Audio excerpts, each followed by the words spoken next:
Autopilot. Have you ever forgotten your phone? When did you realize you'd forgotten it? Well, I'm guessing you didn't just smack your forehead and exclaim, "Damn," apropos of nothing.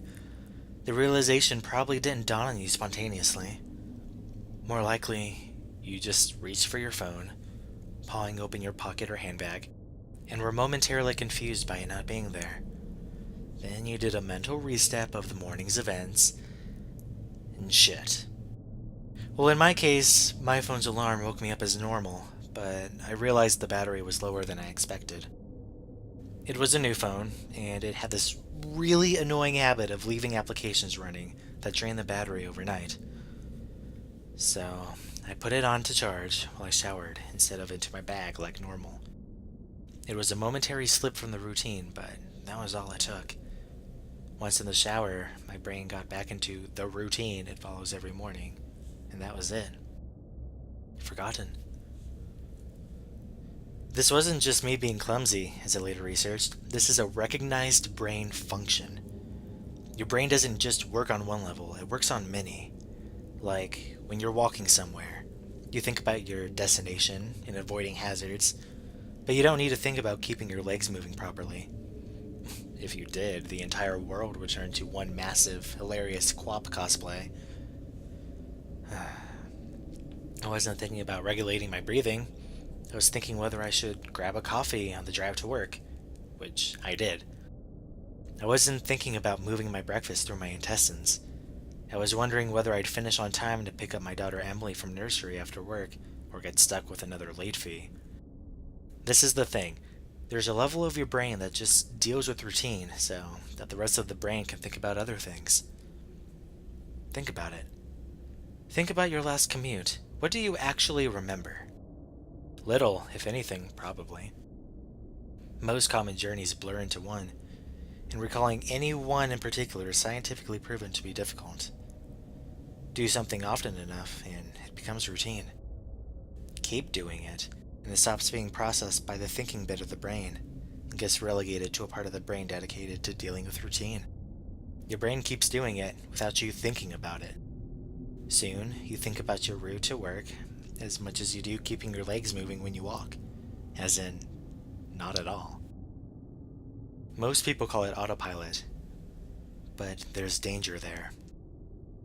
If you have a break in your routine, your ability to remember and account for the break is only as good as your ability to stop your brain going into routine mode.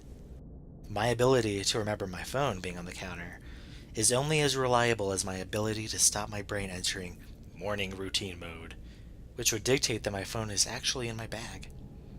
But I didn't stop my brain entering routine mode.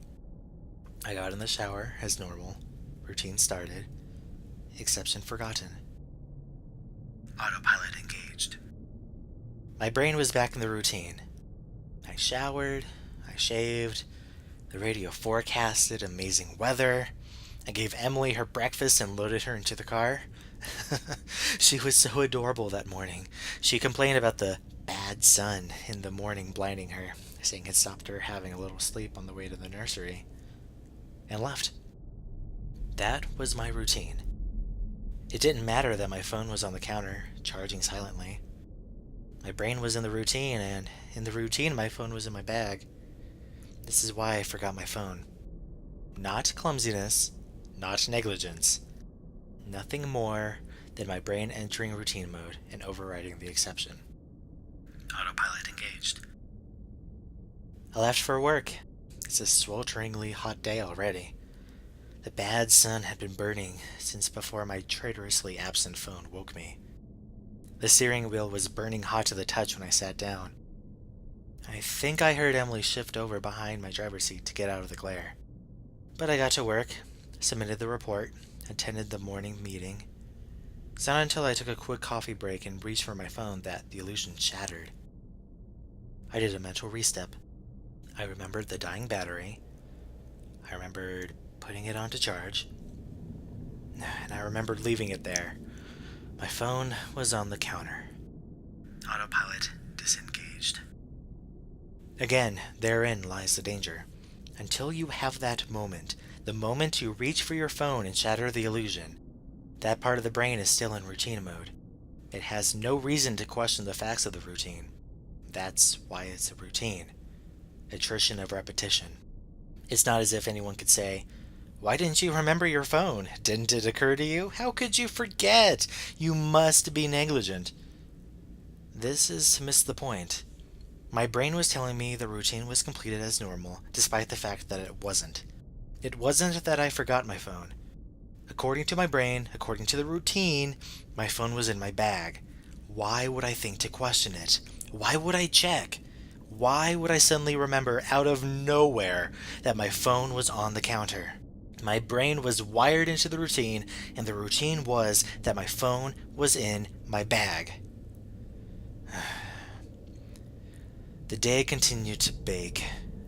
The morning haze gave way to the relentless fever heat of the afternoon. Tarmac bubbled.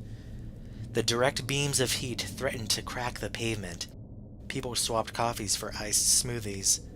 Jackets discarded, sleeves rolled up, ties loosened, brows mopped. The parks slowly filled with sunbathers and barbecues. Window frames threatened to warp. The thermometer continued to swell. Thank fuck the offices were air-conditioned. But, as ever, the furnace of the day gave way to a cooler evening. Another day, another dollar. Still cursing myself for forgetting my phone, I drove home. The day's heat had baked the inside of the car, releasing a horrible smell from somewhere. When I arrived on the driveway, the stones crunching comfortingly under my tires, my wife greeted me at the door. "Where's Emily?" Fuck. As if the phone wasn't bad enough. After everything, I'd left Emily at the fucking nursery after all. I immediately sped back to the nursery. I got to the door and started practicing my excuses, wondering vainly if I could charm my way out of a late fee. I saw a piece of paper stuck to the door. "Due to vandalism overnight, please use side door. Today only." Overnight? What? The door was fine this morning. I froze. My knees shook. Vandals. A change in the routine. My phone was on the counter. I hadn't been here this morning. My phone was on the counter. I'd driven past because I was drinking my coffee. I'd not dropped off Emily. My phone was on the counter. She'd moved her seat. I hadn't seen her in the mirror. My phone was on the counter. She'd fallen asleep out of the bad sun. She didn't speak when I drove past her nursery. My phone was on the counter. She'd changed the routine. My phone was on the counter. She'd changed the routine, and I'd forgotten to drop her off. My phone was on the counter. 9 hours. That car, that baking sun. No air, no water, no power, no help. That heat. The steering wheel too hot to touch. That smell. I walked to the car door. Numb. Shock. I opened the door. My phone was on the counter, and my daughter was dead.